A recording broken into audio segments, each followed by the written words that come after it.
Welcome to B-Side Me, a music podcast, a new podcast that takes the format of Directors Club, only with a spin.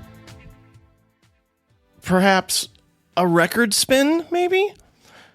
Instead of two films from a director, we're going to talk about two songs from a band or musician that one of us has chosen. And we do this every month. I'm your co-host, Jim Laskowski, and B-Side Me is my co-host and lovely and amazing fiance, Sharon Gissy. Thank you. Glad to be here again on the podcast in our home. Yeah, I agree. I'm glad that you're here in your home because that's where we should be together at last. Oh boy.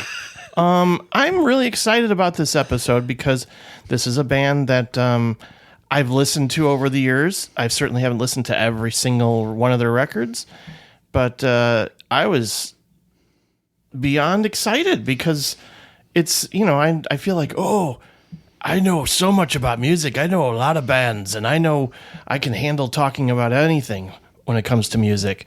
But that is not the case. I was a little intimidated to talk about the band of this episode, which is Belle and Sebastian, which is Sharon's choice for this month. Sharon, why did you choose Belle and Sebastian?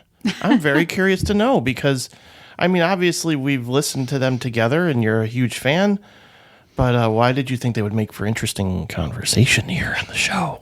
I am a huge fan. I kind of got into them in college around the time If You're Feeling Sinister.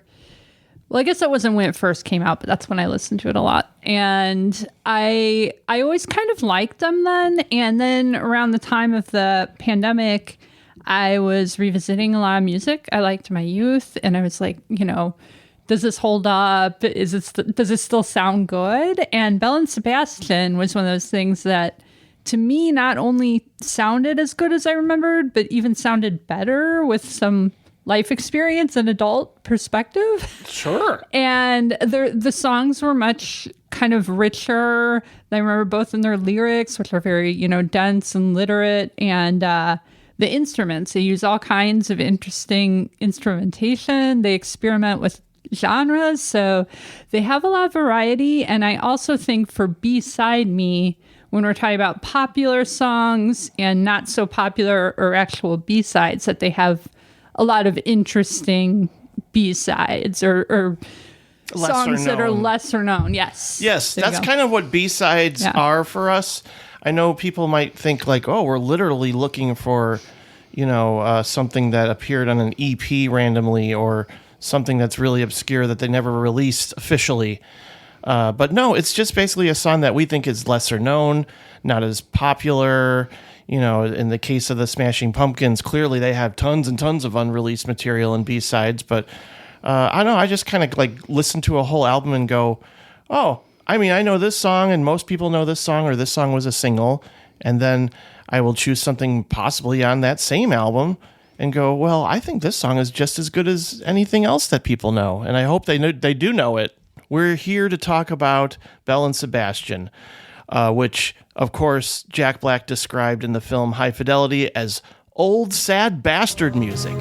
What the fuck is that? It's the new Belle and Sebastian. It's the record we've been listening to and enjoying, Barry. Well, that's unfortunate because it sucks ass. And then you think of some of the themes which, I got stuck at that point, and I was always looking back. So some of they're quite young themes are about adolescence, growing up, coming of age, still being at school and college. So the songs, they're obviously still speaking to younger people. You can enjoy actually playing. You can enjoy the sound of music, making it, and the camaraderie between the band. And you can look at each other and you think, come on, let's make a fabulous sounding record this time. Come on, let's make a record that's as good as, Make Me Smile by Cockney Rebel or Marquee Moon by Television, let's, okay, we'll probably fail, but Jesus, you've got to have a go.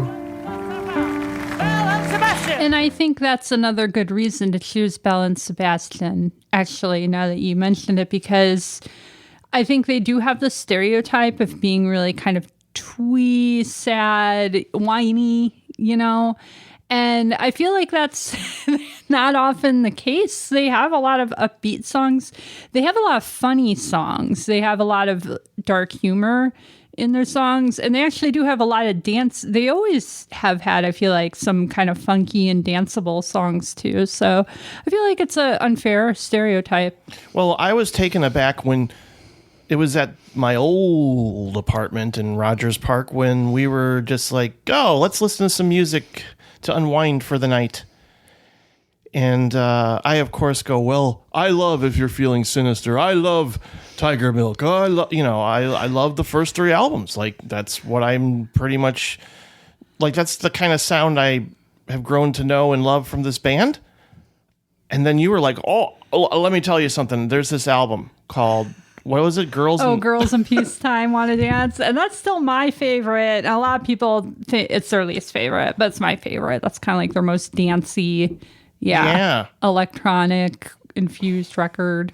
And as a fan of ABBA, I can see why you like that album. It's got a dancey, disco-y kind of, just a, flavor to it. It's they're still Belle and Sebastian. They're still writing their literary lyrics and,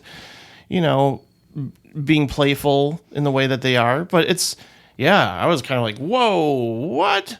It's I don't want to like draw a negative association, but even when like Arcade Fire put out a dance record called Reflector, I was like, I don't know about this. I don't think it works with their sound. But you feel differently. But Belle and Sebastian, in this case, I was like, this actually does work. I read online some people were calling it the Reflector, and I actually liked Reflector too. You like to dance. That kind of fusion of, I don't know, that kind of sad music or lyrics and the dance music. I like that. Yeah, that's interesting. There's like a contrast, but maybe it balances out. Like, oh, it's not totally sad and in a minor key and just some, guy strumming a guitar. Here they're like, giving it a beat so you can move. Because you do like to move. You like to sway a lot back and forth when you listen to music. So that makes complete sense. But at the same time, there is a negative association. I think primarily people consider twee to be, like a pejorative term.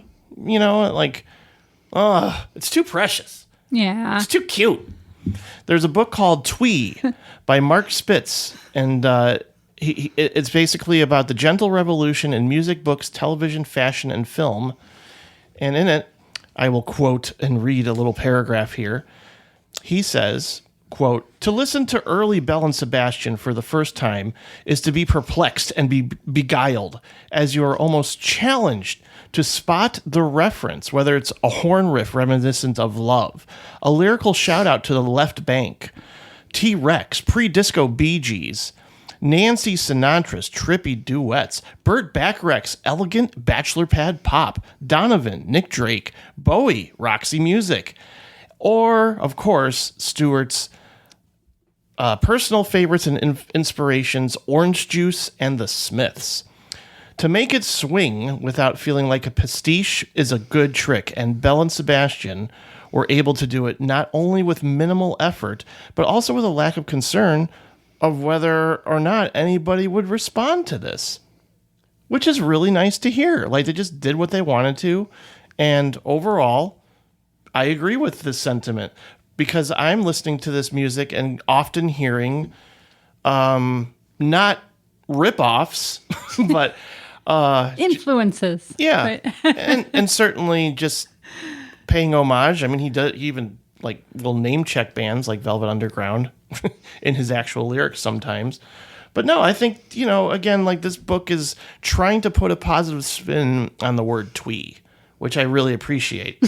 Because like a lot of people even dismiss Wes Anderson or a number of like, filmmakers, or even things like J.D. Salinger, the French New Wave, They Might Be Giants, and Miranda July as just like kind of being, precious and twee and kind of annoying. And I never felt that way about Belle and Sebastian, even though I can see why people might roll their eyes. I don't. I think they're great. Yeah, I can kind of see that a little bit when you see this record, If You're Feeling Sinister, and it's clearly like a Smiths, like all of those, they look like Smiths records covers, or it's just like the monochromatic, melodramatic pose, and there's like a copy of The Trial. Oh, yeah, sure. That is very twee. Yeah. But I do feel like in the music, it does sound melancholy. But yeah, I feel like if you listen to everything that's going on there, like the musical influences and instruments, there's a lot of depth in those songs. Yeah. I know. They're very literary. Oh, that was weird. Sorry. No, that's the thing. I was, I referred you to that really good sort of introduction that Pitchfork put out. It's like a little documentary, right? Yeah.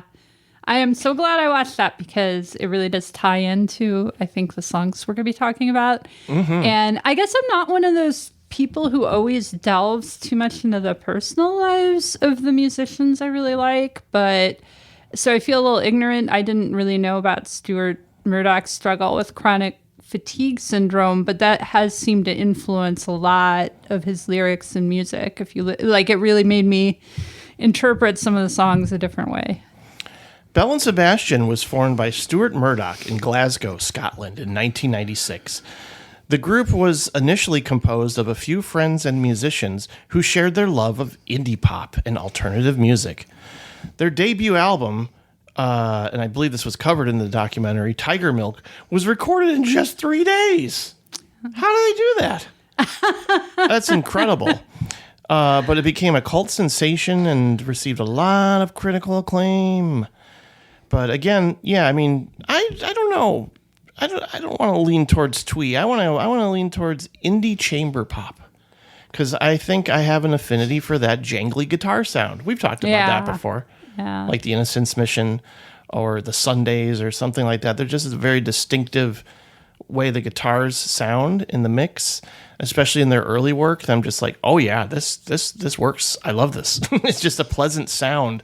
But yeah, it has this DIY sort of lo-fi aesthetic early on, but they don't neglect melody. Like a lot of these songs get stuck in your head. They're very memorable in terms of just what they do, not just lyrically, but the chord structures. And I mean, I don't know if he necessarily came from a musical background, but he loved music and sort of just, during his unfortunate bout of illness, was just kind of like consuming books and music, and suddenly just started to write all on his own. And I know we're going to talk about, with your A-side in particular, his bout with his struggles with chronic fatigue syndrome, something that he's had, I think, all his life, or pretty, this is something that he's had for quite a while.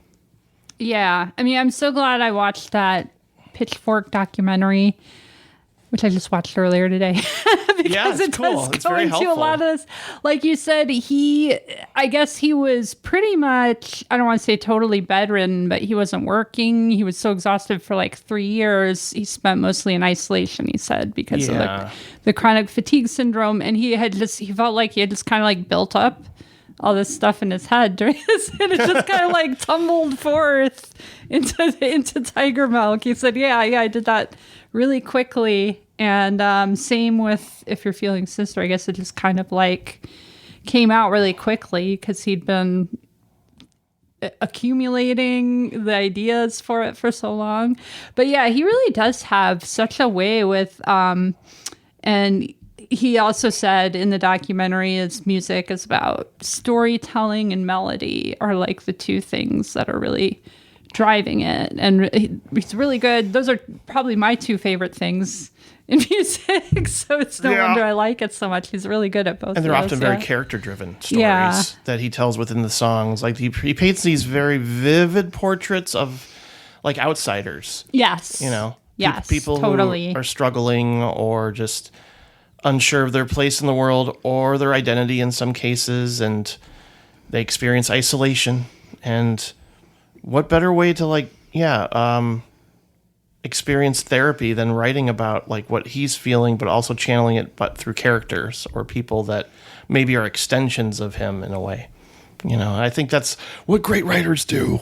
They really know how to paint a vivid portrait, and that's what he does in all of his songs. But let's talk about your choice of A-side that, again, like I was convinced you got to stick with those first 3 albums. That's where they broke ground. That's how they became who they are. But you feel otherwise. Why did you choose this particular A-side, and what is it? No, I especially do. I think their first 3 records are almost flawless, and I almost picked I Don't Love Anyone as my A-side, but then I kind of cheated because I realized my dark horse record, Girls in Peacetime Wanna Dance, also included what was actually a pretty popular A-side, Nobody's Empire. Lying on my bed, I was reading French with the light too bright for my senses. From this hiding place, life was way too much. It was loud and rough round the edges. So I faced the wall when an old man called out of dreams that I would die there. But at sight unseen, you were pulling strings. You had a different idea. I was like a child. Which is one of my personal favorites. So I picked that as my unlikely A-side. Well, Nobody's Empire. Because it's just one of my favorites. Yeah, it's one of my favorite songs. And they did release it as a single. So I just love this song. And yeah, like we were talking about earlier, it's the opener to Girls in Peacetime Wanna Dance, which was kind of their they're divisive, I guess I'll say, more kind of dance disco sounding record. And it's not really that. It's more of a piano driven song or ballad. It's very epic. And the lyrics are actually about, which I did not realize at first.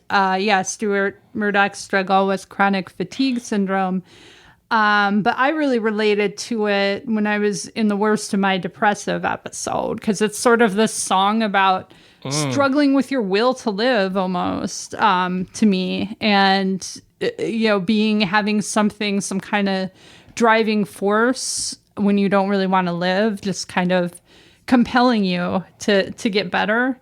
To me, I feel like that's what this song is about. And then there's that sort of driving piano behind it, and kind of like a choir, like this. It kicks in, it like sort its of builds voices. to that. It builds and builds, like a lot of their songs do. Yeah, to where there's one part where it just repeats that kind of piano melody, and this choir gets more forceful and epic, and it has, and there's some kind of like bells that come in. It sounds very like Belle and Sebastian has bells. It sounds, there's something other, it just sounds very, maybe they're chimes. Yeah, spiritual chime. Yeah, it's some kind of bell sound.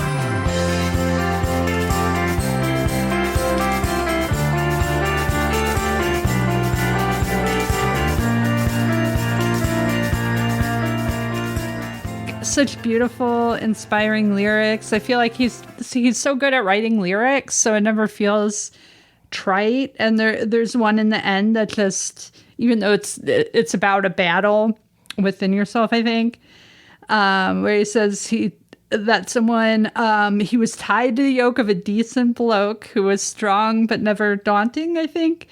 And he told me to push and made me do well, and told me to leave that vision of hell to the dying.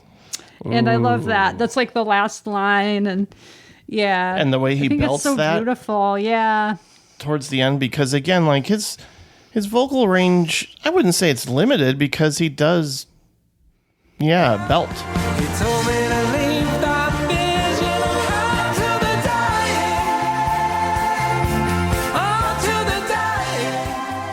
dying. It's always surprising because I just expect him to be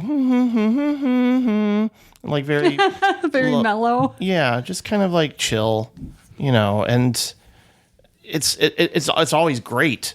Like, again, like I know your perception of Jeff Tweedy is that he's kind of sleepy and slow, but when you hear him belt or when you hear him scream or when you because it stands out more because it's not doing that all the time. So when he actually does it, you're like, whoa.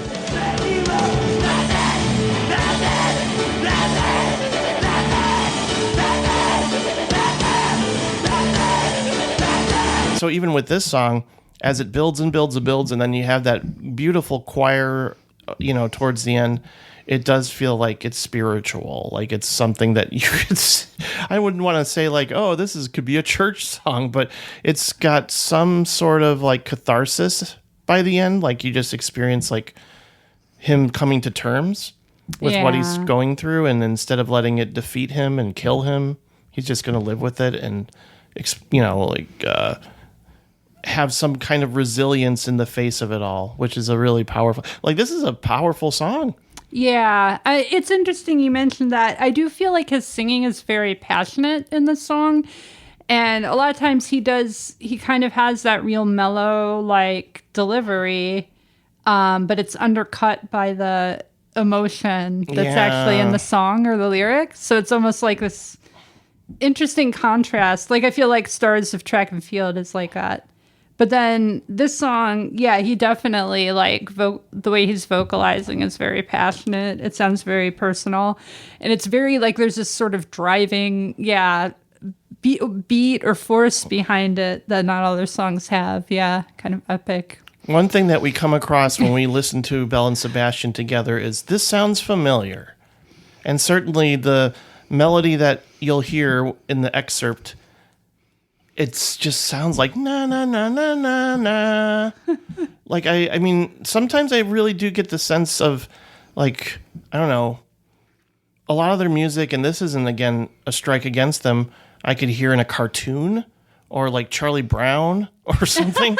I don't know, it's almost like childlike in some there's like a feeling of innocence or nursery rhyme. Yeah. Delivery. No, I could totally see that. To the way they construct their melodies. So even when I first heard this song, I was just like, and that's kind of what the melody starts out as throughout. And it's really, but it's not annoying.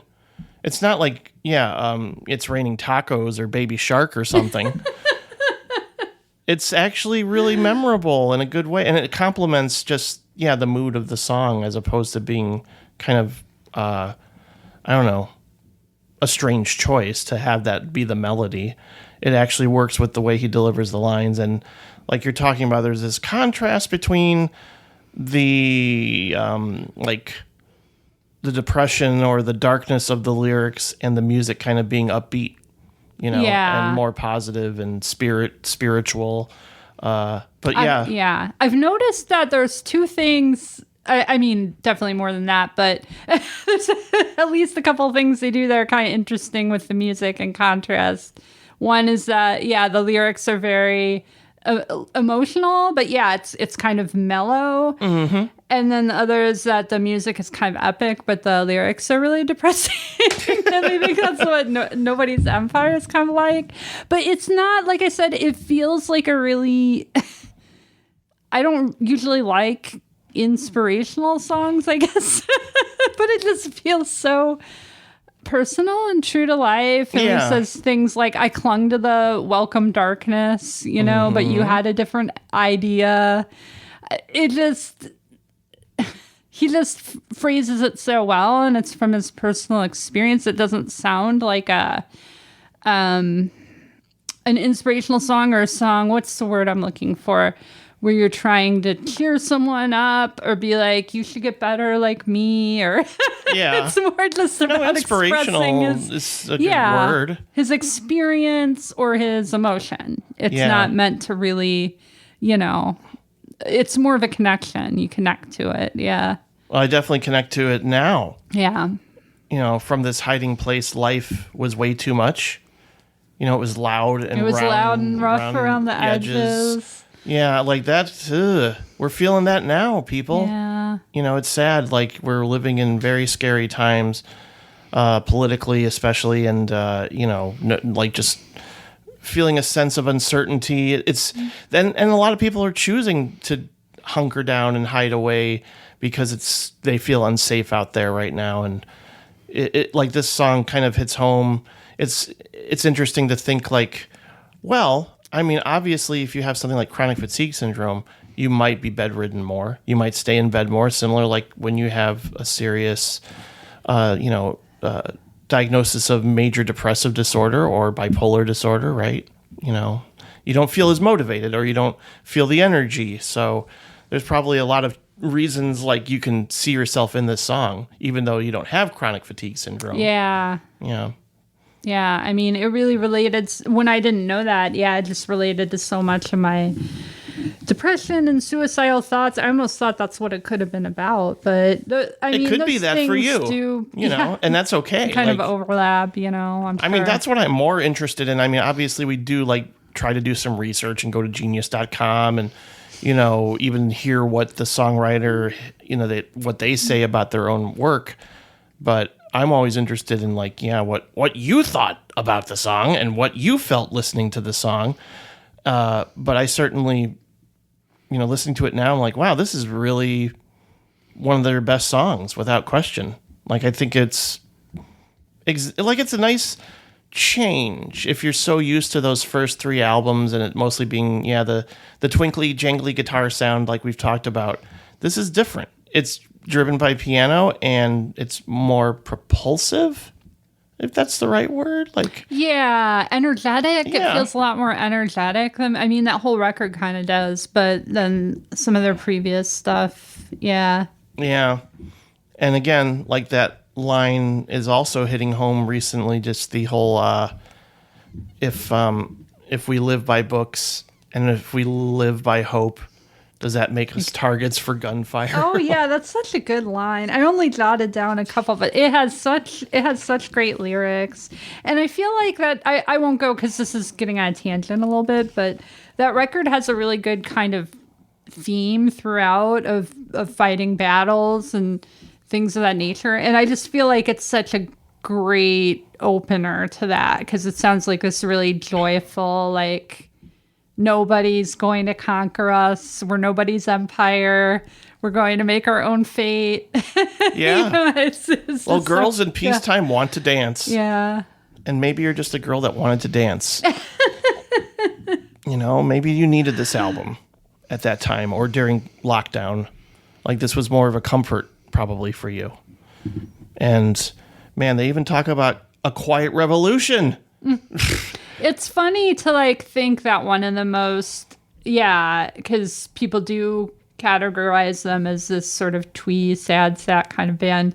To me, that is one of the most joyful, motivational songs I've ever heard. It's one that I really think to myself when I'm when I'm fighting a battle, like, leave that vision of hell to the dying. Yeah, I just love that so much. I agree. It's not always easy, but this could be your motivational song. This could be something like, oh man, I'm not feeling so great. I mean, maybe this would be the perfect song to start your workout at the gym to. It'll motivate you. And it does. It feels so, with those, it almost sounds like a choir of angels and bells or whatever that kicks in later. Like it's building and getting more and more. Their production really evolved over time because, I just always thought of them as just playing guitars and being a little folky. But, oh boy, when you get to even something like The Life Pursuit, you'll see them changing their tune. And deciding we can't just, we found our niche, but let's try and get out of our comfort zone in ways that a lot of bands try to do. I mean, certainly we'll cover Radiohead at some point, and we, going from, what they accomplished with OK Computer to suddenly oh man, I don't know why Tom York sounds like an old man, but I really like Aphex Twin. So I want my next album to be very, propulsive and rhythmic and dancey. So that's what, they changed their tune entirely with Kid A. Like, I think even people were like, what is this? This isn't Radiohead. Where's the guitars? So. But, I mean, I think I didn't ever, outside of like a few songs here and there, I never like felt like skipping most of their music. Like most of it is just consistent. And even an album like this where it stands out in terms of it being different, God forbid, it's pleasant. It's still pleasant to listen to. And you can tell like he's always writing from the heart, especially here. I mean, this is definitely an autobiographical song. Could I write a requiem for you when you're dead? She had the move, she had the speed, it went to her head. She never needed anyone to get around the track. When she's on her back, she had the knowledge to get her into college. But when she's on her back, she had the knowledge to get just what she wanted. Let's talk about my A-side, because it happens to be, well, I mean, I don't want to say the very first Belle and Sebastian song that I heard, but certainly the one that made me into a fan. The Stars of Track and Field from If You're Feeling Sinister. And we were feeling sinister, but instead of seeing a minister, we decided to podcast, which is probably a better idea. Because, we want you to hear us and hear our passion for this band. But again, like I this was certainly like one of those records too where everybody was into it. Everybody in the DIY folk scene, indie pop, all that stuff. It was just something that everybody's like, you gotta love them. They're the best. They're like, because there was these certain bands that I felt like obligated to love, like Neutral Milk Hotel, especially because like in this scene that I was in, there was this feeling of, okay, we got our acoustic guitars, we are singing our hearts out, and these are the bands that matter. These are the bands that are sort of doing what we do. And for some reason, like Belle and Sebastian kind of got lumped into that. And I was more of like rebellious and going like, no, I don't know. They sound too twee. They sound too like cute.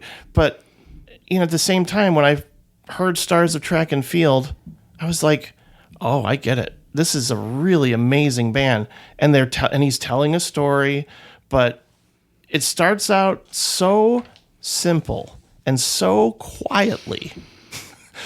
Like I expected this band to be like, oh, they're going to be Nick Drake. That's like, it's going to be him and an acoustic guitar. And then suddenly by the time you get to that chorus and the drums kick in and there's this sort of bombastic feeling again, like we talked about with the last song, it's beautiful.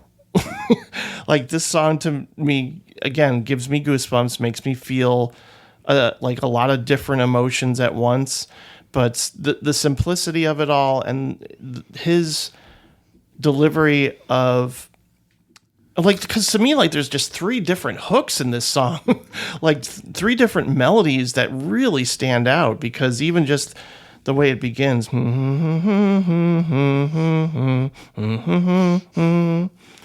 then, it goes to the next,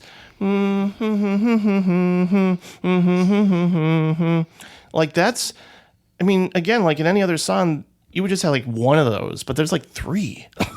Like just distinctive turns of phrases or melodies that just like stand out. But again, like he is sort of telling this perspective because he wanted to be, I mean, he was into track and field. He wanted to run more, but then his disease got the best of him.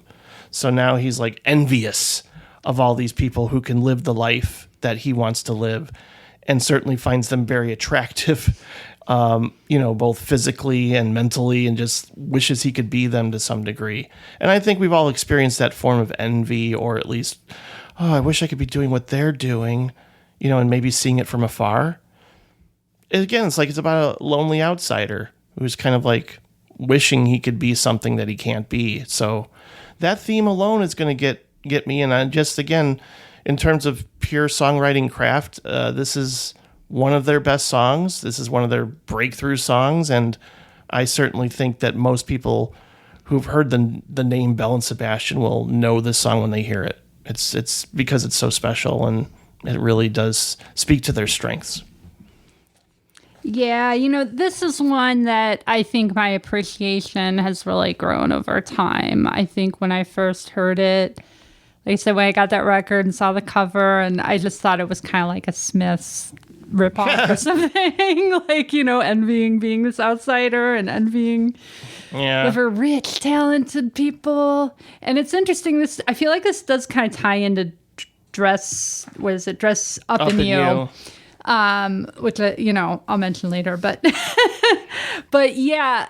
now knowing more about it, and not to say everything is about this now, but in the documentary I watched, they did say Stuart Murdoch used to be a marathon or ran a marathon, and he was that's specifically part of what this song was about. He was jealous of the glamorous people who could still be athletic, and I think one of the more interesting things re-listening or revisiting this song is the way that they use, again, instruments in this song. Because when it starts, it's just very stark. It's just his voice, very quiet, a little strumming guitar. And then I noticed it uses a lot of different instruments. At one point it brings in a bass and brings in drums later as it gets more dramatic. But I noticed it also seems to kind of like alternate in the song between him being jealous of these stars and then also like, can I write a requiem for you when you're done? And it goes into these kind of, when he's doing the gentler parts, I feel like the instruments are softer, like there's a little piano in the background or something, but it goes from being kind of gentle like that and admiring these people and like genuinely wanting to be them or to write about them or take pictures of them. And then this kind of contrast with, but I'm really jealous. And, yes. But he's kind of like lusting after them. Right. And I get that. So it's an interesting song. Yeah. Because I feel like it has a lot of tension going on between when the you music see people, and the lyrics. Yeah. And it's like you kind of want to be them, but you also kind of want to put them down a little bit because you're jealous that you can't be them. Take them down a peg. No, it's interesting too. Yeah, like you're talking about, it kind of veers around. Like, I mean, it progresses, it gathers energy, but then it sort of like tempers it. Yeah. So it's like it's building, but yet it, like hesitates to build, and maybe there's that push and pull that he's experiencing. Yeah, because again, like I think he was like bedridden for a long time, like years. Yeah. And imagine again, like so many people go through this like almost indestructible feeling when they're younger, like they can do anything and be anything, and then suddenly maybe something health-wise happens, or you experience a death, or any number of circumstances that can suddenly change the course of your life, and how this song sort of reflects that. But then at the same time, you're like, oh, those people are so cool. I want to be them. I want to be those people that are outside running, and even though I can't. And yet at the same time, like you're talking about, he wants to be involved with them. Yeah. But still hesitant to be involved with them. It's kind of a familiar feeling, I think, that the song conjures up. I just have to bring up one quote that was in the documentary that I'm so glad I watched. I know, I love it. We'll link to it in the show notes for everybody to see. That he said, these songs are about desires. They're about desiring the subject of the song, but they're also about desiring to be the person who the song is about. Ooh. And I feel like that fits so well with Stars of Track and Field. Like, you really want to be... You it's almost like meta. Like you want to put yourself in the shoes of the person who's singing the song. Yeah. And so, it sounds so wise and kind of melancholy, but you also want to be the person, the object of that singer's desire, the way that he's singing about them, Yeah, that's a great point.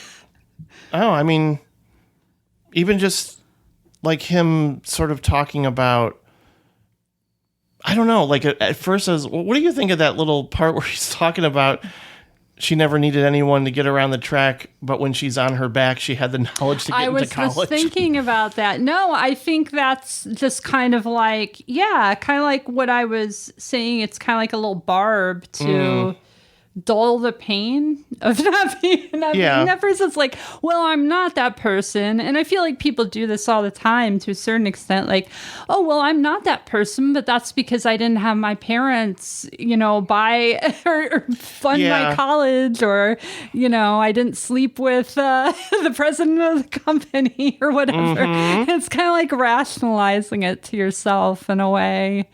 And I feel like that's very, I don't know, accurate, I think, of that kind of jealousy and obsession that I feel like the song, the root of it is coming from. He's one of those people like John Darnielle or John Darnell, where I often go, man, they're so good with their lyrics. I got married in a rush to save a kid from being deported, and now she's in love. I was so touched, I was moved to kick the crutches from my crippled friend, and she was not impressed. Yeah, I feel like their songs are very visual. Like, to me, I'm kind of a visual person anyway, but I do feel like I can see a little movie in my head for most of their songs. Like this one, I could see the running, and I could see people like hanging out, kissing under the bleachers or in the locker room or running. He's just very good at painting. It's detailed. It's very detailed and specific words that he uses that just kind of paint a picture in your head. Yeah. Yeah. And again, like he does the thing that I love too, where it starts off in a minor key and then like almost the content of the lyrics changes to something more positive, and then suddenly it's in a major key. Again, I'm not saying that every minor key has to be, or, minor chord structures have to be sad and vice versa. It's more just a matter of a feeling I get, like suddenly, oh, now the pitch has changed and now we're more in sunny territory. But I think Belle and Sebastian have managed to find the right balance between melancholy and joy. Yeah, no, I think like I wouldn't have noticed that about the key, but I definitely noticed the song changing, and I think that's something that as a younger listener, I just wasn't perceptive enough to really pick up on that this song, I feel like, is a struggle. Yes. Within yourself about what other people can do. Conflicting and being emotions. Jealous of wanting to do that. But also struggling with those kind of ugly, dark feelings like, oh, I can't do that, Right. And it does have, like, changed up a couple times. I did notice that where it's like his voice got softer and then little, like, a softer background, like a piano would come in. And then when he started to get more talking about jealousy, it's like drums and more kind of building dramatic. Yeah. Yeah, maybe the drums are reflecting all the runners running. Oh, yeah. Think of that. Yeah. Yeah, it's almost like kind of a starting. Yeah. People are running and, here comes the beat. Again, like things like, non-diatonic chord structures and things like that change. Like even just the stars of track and field we are is a really, I don't want to say dissonant. It's just unexpected.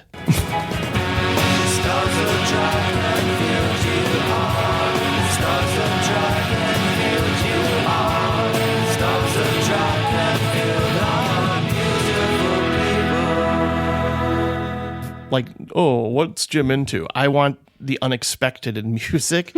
And this song is an example of that, where I'm like, whoa, you did decide to go there? That's interesting. And that was different. And even when he's singing that chorus and it's repetitive, like part of me is like, yeah, this song is probably a little too long, because it sort of goes on and he's saying that line over and over again, but not in a way that I find annoying. I mean, I will say, like, that's probably the only strike I have against Belle and Sebastian, is that sometimes their songs overstay their welcome a little. Like, they don't all need to be 4.5, 5 minutes long.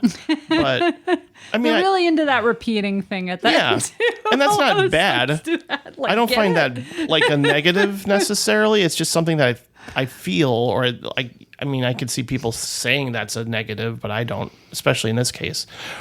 Sharon, what is your B-side? Oh, what was my B-side? Oh, yeah, it's Women's Realm, from what I think is a very underrated record. Some people agree with me. Fold your hands, tidy walk like a peasant.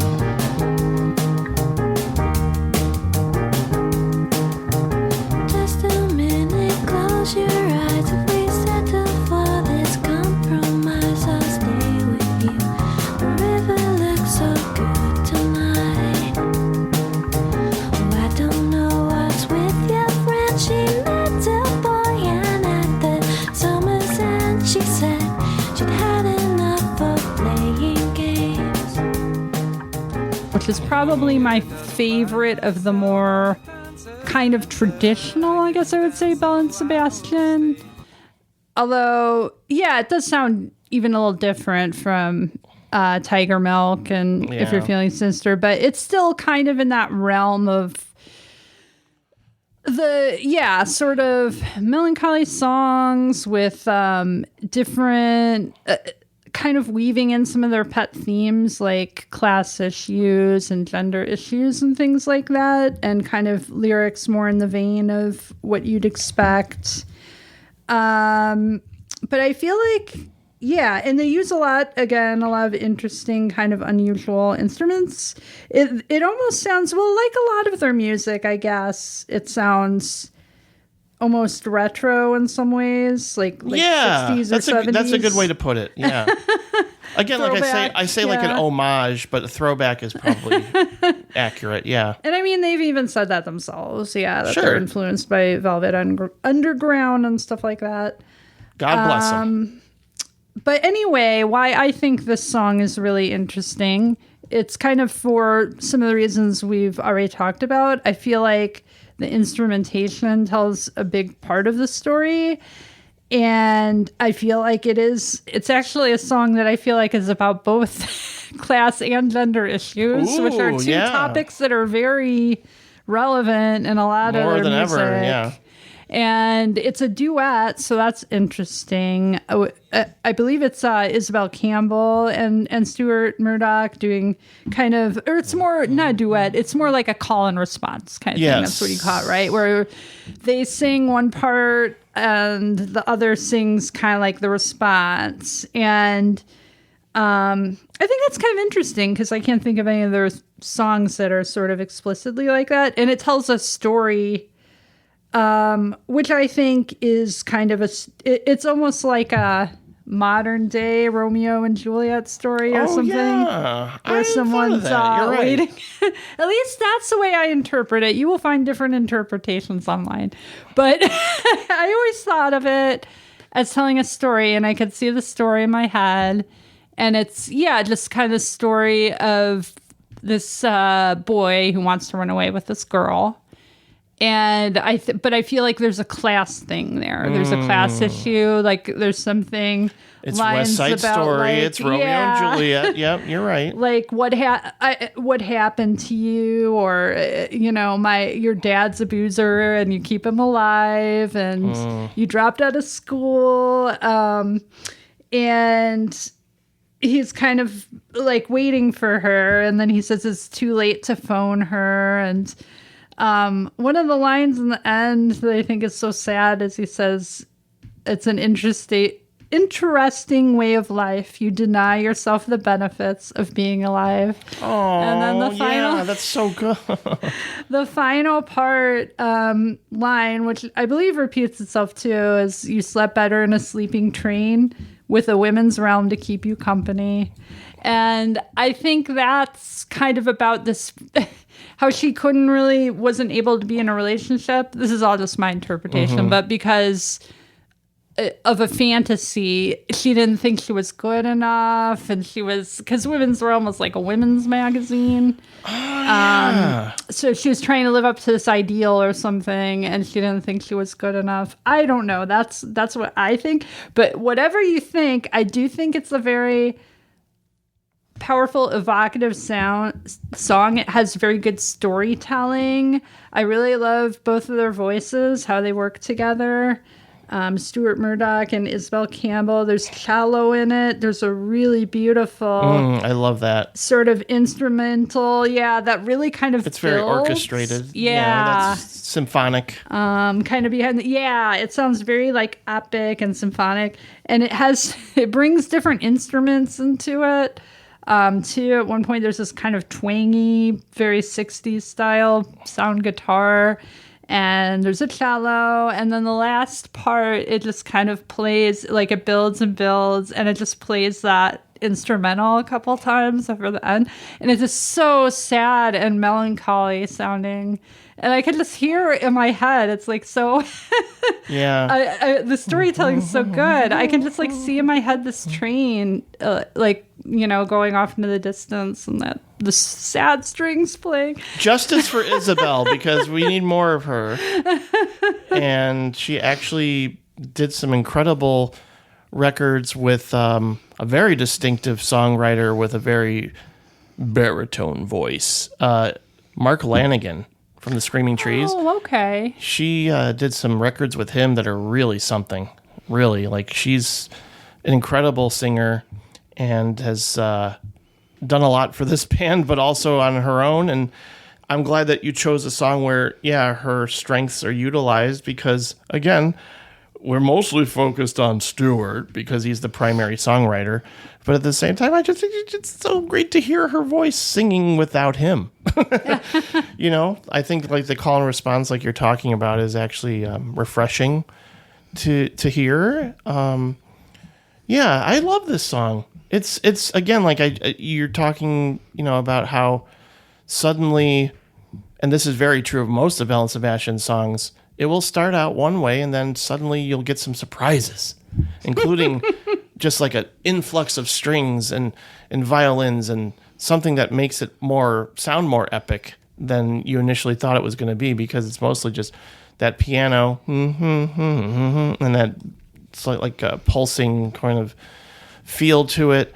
And then it gets a little bit more produced in a way that I don't think is annoying. It's kind of, again, talking about the left bank or something like Scott Walker, like just, the sun doesn't shine anymore. Sometimes like it just becomes something that you would never expect it to become. And it's a beautiful, beautiful song.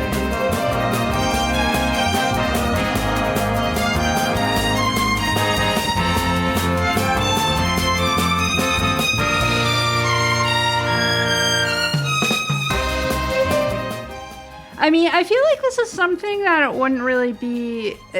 It's a good kind of overlooked. I feel like it's not something that will really make a hit as a single or anything, but it's just a really interesting kind of, story song.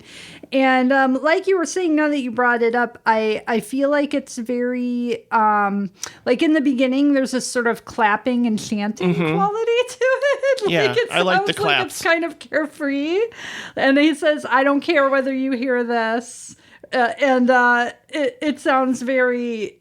It turns into a very different song. I'll just say that. Yes, it does. It takes a very left turn.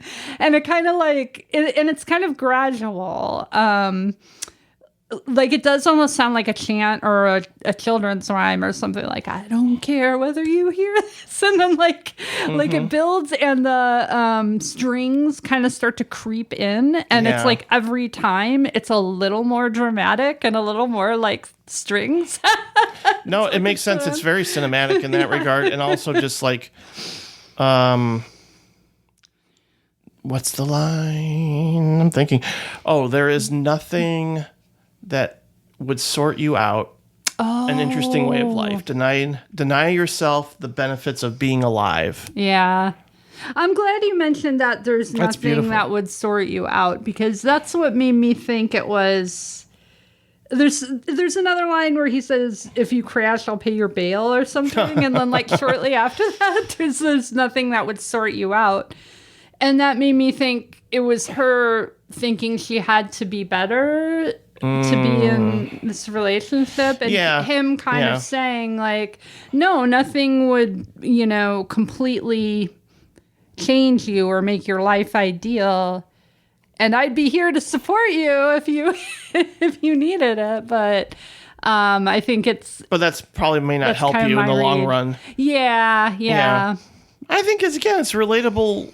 I mean, even if we haven't experienced this directly, I mean, we know people like that, or have a tendency to self-destruct or something, and yet we still want to be there for them, because it's our instinct to do that.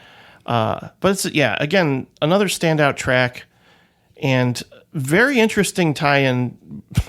I didn't really think my B-side was going to like thematically tie into my A-side, but you're right. It's basically about envy again, in a way.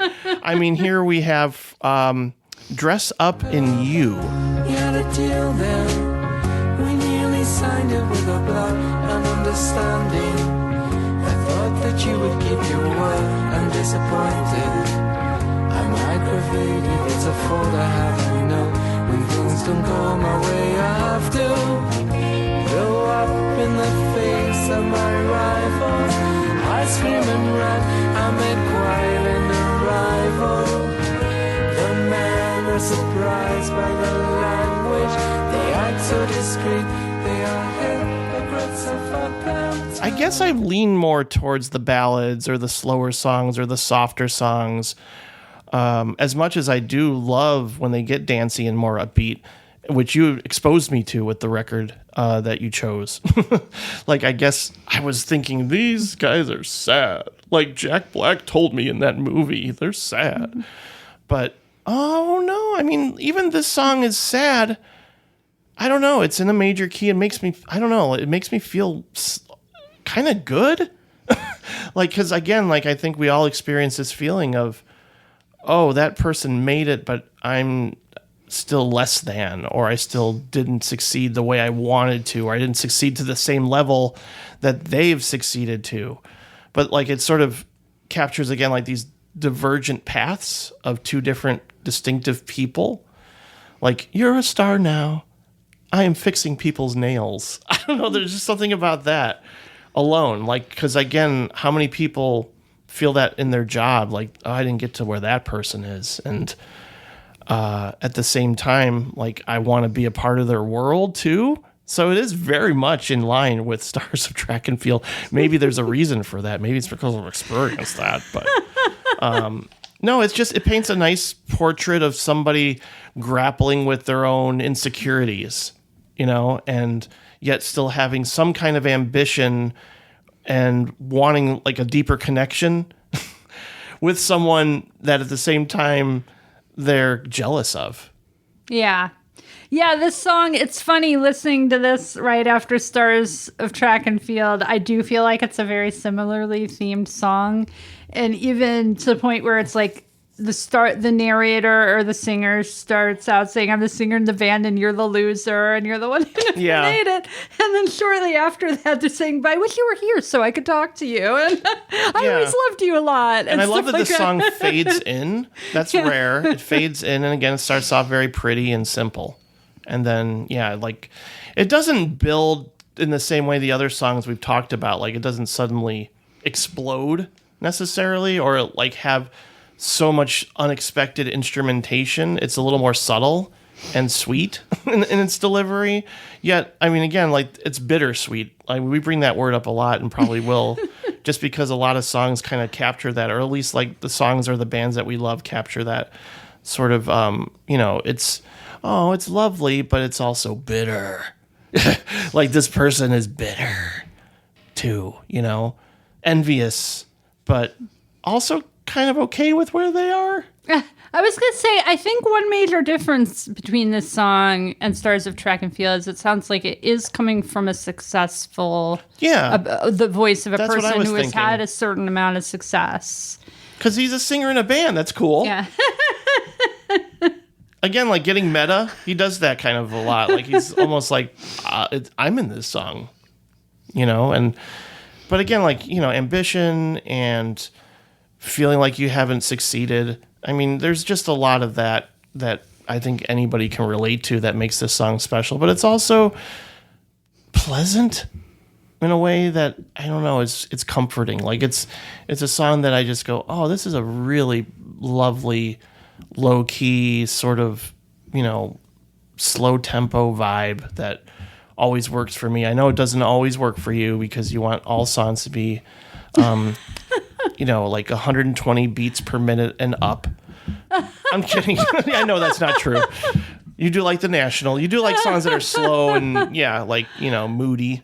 But I don't know. I guess I'm, like you can cover the more upbeat Belle and Sebastian, and I'll cover the more like low-key, lo-fi, sweet, and kind of somber. It's still somber in a way, even though it's in a major key. Because again, the lyrics themselves are just saying things that are again at odds with each other, like just two conflicting emotions. Again, is a huge sort of touchstone for this band, but definitely this song, and it's also lovely. Yeah, it's a very pretty melody, and it sounds kind of calm, and I feel like it doesn't change that much, right? So, no.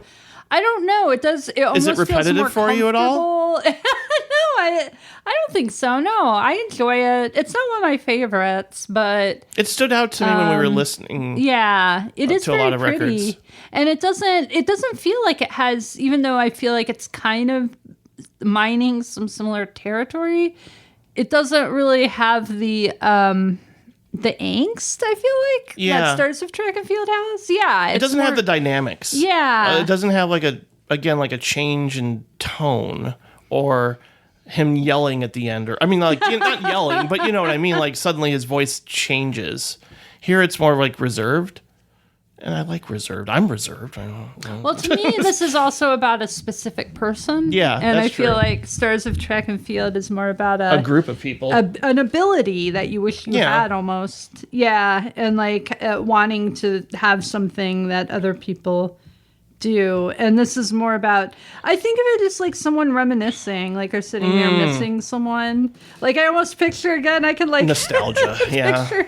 For some reason, I picture someone like on a boat or in a car or something, like out the window and just thinking about this person and like sort of spitballing off their head. Like, Yeah. But that's an interesting line. Like, I always loved you. If I had a second skin, I'd dress up in you. What do you think that means?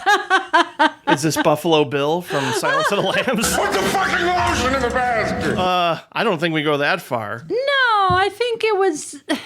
I think it's there's about, been people I'm like, oh, I wish I could just, I don't say dress up in their skin, but, look like them, maybe. Yeah. I think it's like thinking it's a sort of missed connection. Yeah. And if we could have done this together or gotten famous together, Aw. I would have loved to have had you by my side or something like Yeah. that, which is a much different tone. It's almost like it's a little wistful, but I think it's also, I like that word. yeah. Yeah. You know what song I don't like? It's the song I'd like to avoid. It's called Last Trip. And I think this is from a collection of B-sides, which maybe, again, there's reasons why some songs don't get on records or songs that just sort of like leave in the back burner. I don't know. It's mostly the production. It's not necessarily like, oh God, this is a horrible song. Oh God. I mean, it's more of just like after hearing so many wonderful, pleasant songs, this one just kind of like stood out as like they're really trying to rock.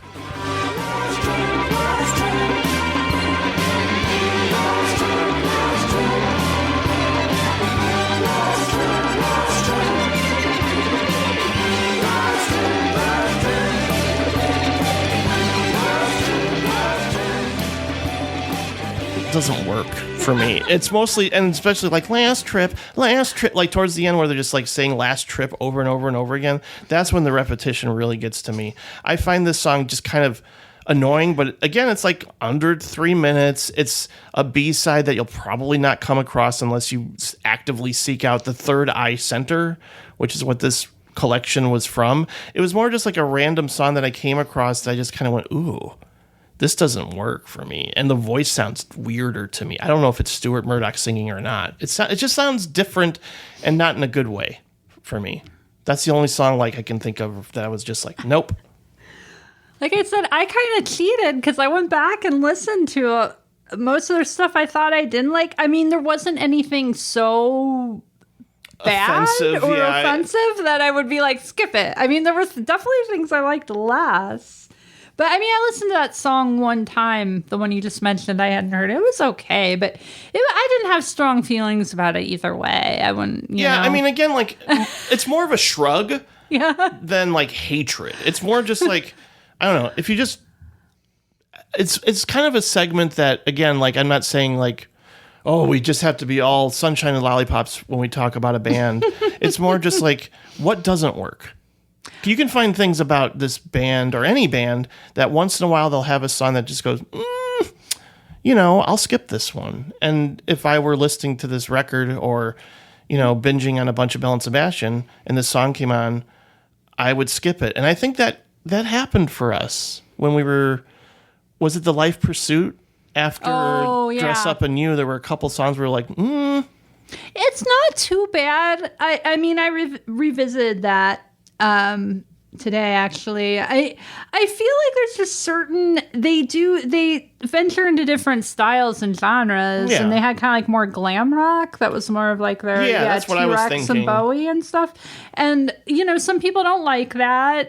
I liked some of the songs. They were just different in a different way, But they don't stand out. Not my favorite. But. Yeah, it's more of like experiments that I wouldn't say don't work or are bad. They just, in light of in comparison to everything else, it's just kind of like they're okay, and that's kind of how I feel about this song. It's not like, again, something I'm going, I feel like, oh my God, why did they put this song out? It's horrible. It's not like when Pearl Jam, like at the end of Vitalogy, put out a couple of songs that I will never understand why they're on a record, like Bugs, where it's just like Eddie Vedder and an accordion just going, there's bugs in my head. There's bugs in my ceiling. There's bugs in the wall. I got bugs on my skin. Tickle my nausea. I let it happen again. It's almost like it's a dare. Like, we dare you fans to listen to this and like it. So we're going to put it on the record. Maybe they just want something in there for people to talk about. Or just be weird to be weird. And sometimes that really rubs me the wrong way. Like, Ween can get away with it because they're Ween. But I don't know about Pearl Jam trying to be weird, and I don't know. Maybe we'll do a Pearl Jam episode one day, but that won't be for years, hopefully.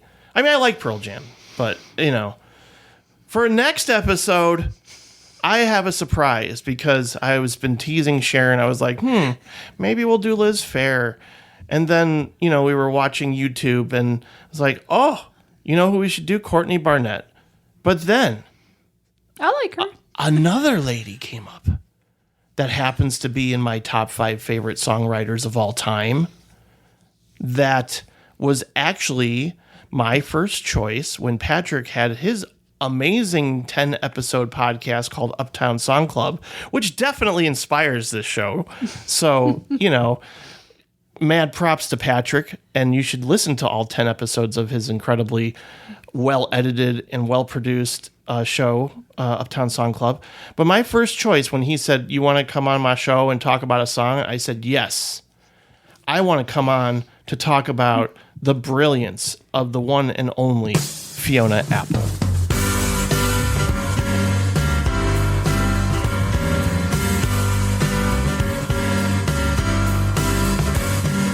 Please, please, please, no more melodies. They lack impact, they're petty. They've been made up already. Please, please, please, no more melodies. I'm so tired of crying. You think I was a siren, but me and everybody's on the same team. And you can hear our sad brains screaming. Give us something familiar, something similar to what we know already. That will keep us steady. Ooh. So that will be, hey, everybody, December. Nothing says Christmas like Fiona Apple. So that'll be perfect. I think, she's a huge inspiration for me. And not somebody like I outright loved right away, outside of like going, ooh, that Criminal video is really creepy and weird. I don't know. She's someone I feel like evolved a lot, Yes. too. From just doing kind of like more straightforward, like Tori Amos kind of piano stuff to some kind of weird more experimental sounding, yeah. Oh, God, man. Once we get into like, the album after Extraordinary Machine, which of course has a long title, The Idler Wheel. And then, she recently put out a record that she recorded entirely in her, house on Logic Pro on a Mac, and just like kind of blew my mind with Fetch the Bolt Cutters. Did you ever listen to that album? It's insane. No, I actually did not. Nope. Yeah, that's her most recent album, and I keep hoping she'll keep putting out records, but at the same time, the stuff that she's put out is some of the best music I've ever heard. Her second record was produced by John Bryan, who happens to be my favorite producer of all time. So we got a lot to talk about in December when it comes to Fiona Apple. So that'll be the next episode, everybody. Thank you so much for listening to this wonderful Belle and Sebastian tribute. We loved this. This was so much fun. Thank you for choosing this band, Sharon. This was fun. Yeah, thanks. Yeah, absolutely. So you can, of course, visit directorsclub.substack.com to listen to the other episode we did on the Smashing Pumpkins. There will be a monthly episode as well as the regular show, Directors Club. And we're excited to talk to you again in December. Thank you again, Sharon. We'll do this again really soon. Thank you. Yay!